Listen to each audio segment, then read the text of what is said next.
বিসমিল্লাহির রহমানির রহিম। আজকে আমার জন্য একটা অত্যন্ত বিরল ওকেশন।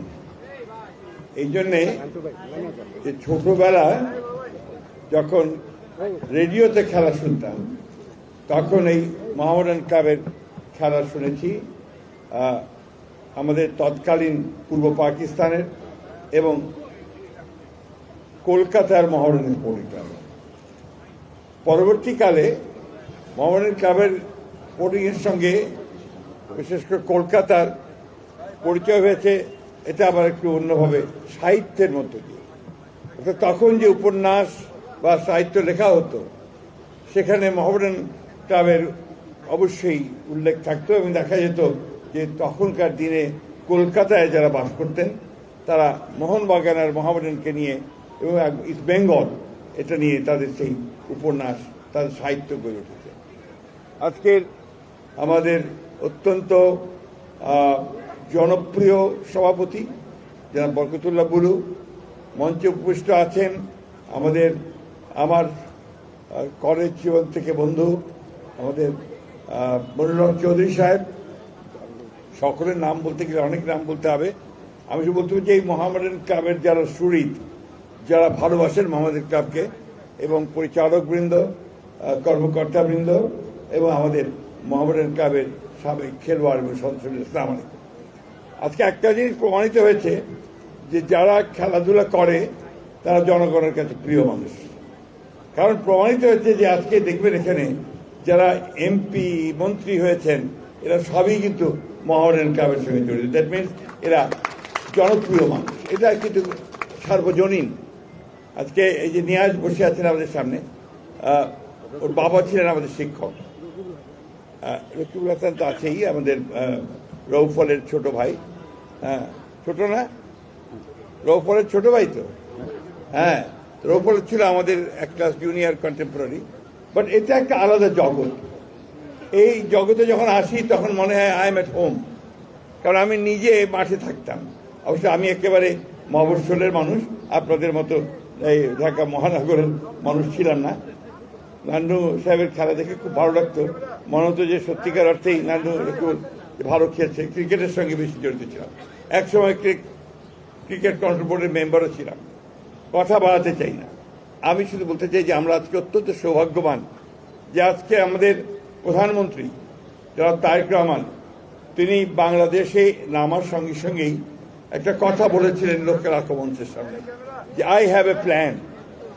এই প্ল্যানটি তিনি কার্যকর করা শুরু করেছেন এবং গতকাল এখানে আমিনুল আছে, আমি আমিনুলকে অবশ্যই একটা ধন্যবাদ কৃতজ্ঞতা জানাতে চাই যে সত্যিকার অর্থেই সে একটা খুব ভালো কাজ শুরু করেছে।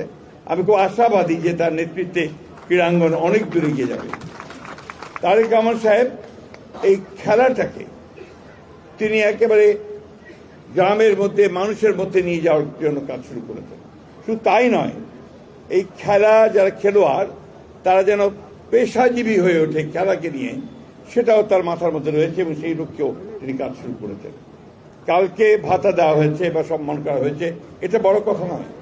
বড় কথা হচ্ছে যে ভবিষ্যতে যারা খেলবে তারা যেন খেলাকে পেশা হিসেবে নিতে পারে, এই কাজটি তিনি শুরু করেছেন, যেটা আমি মনে করি যে বাংলাদেশের ক্রীড়াঙ্গনে নিঃসন্দেহে একটা নতুন চিন্তা, নতুন ভাবনা এবং সামনের দিকে এগিয়ে যাবে। প্রিয় ভাইয়েরা, আমরা খেলাধুলাকে আমাদের অন্তরে ধারণ করি। আমি এখনো সুযোগ করে মাঠে ক্রিকেট খেলা দেখতে যাই এবং যদি আবাহনী মোহামেডান ফুটবল খেলা হয় তাহলে আবার দেখতে যাব। কারণ এগুলো আমাদের প্যাশন। আমরা ছোট থেকে গড়ে উঠেছি এই ধরনের আপনার আনন্দ উপভোগ করার মধ্যে দিয়ে।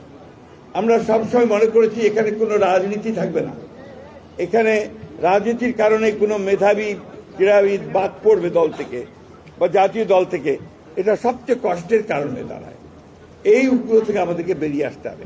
আমি আমাদের অত্যন্ত তরুণ ক্রীড়ামন্ত্রী, যিনি নিজে অত্যন্ত একজন দক্ষ, যোগ্য এবং বরেণ্য ফুটবলার ছিলেন, জাতিকে প্রতিনিধিত্ব করেছেন, তাকে অনুরোধ করব যে এই বিষয়টার দিকে লক্ষ্য রেখে রাজনীতিকে মুক্ত করে ক্রীড়াঙ্গনকে যদি আমরা সামনে নিতে পারি তাহলে নিশ্চয়ই আমরা সফল হব।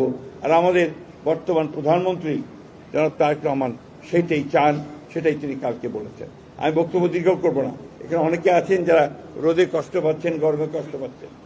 আমি নিজেকে সৌভাগ্যবান মনে করছি যে এই ইতিহাস খ্যাত এই ক্লাব, একেবারে সেই ব্রিটিশ পিরিয়ড থেকে এই ক্লাব চলছে, 90 বছর বলেছে একজন, সেই ক্লাবের একজন সমর্থক হিসেবে আপনাদের সামনে এসে আমি দুটো কথা বলতে পারছি, এটা আমার চরম সৌভাগ্য। আমরা একটা অন্ধকার থেকে বেরিয়ে এসেছি, একটা অন্ধকার সময় থেকে বেরিয়ে এসেছি, যে কথা নিয়াজ মুর্শেদ বলছিল। আমরা লেটাস নট ওটাকে আর মনে না করি। আসুন আমরা নতুন স্বপ্ন দেখি, নতুন আলো দেখি এবং নতুন সূর্যের মধ্য দিয়ে আমরা ক্রীড়াঙ্গনকে নতুন করে সাজিয়ে নিই।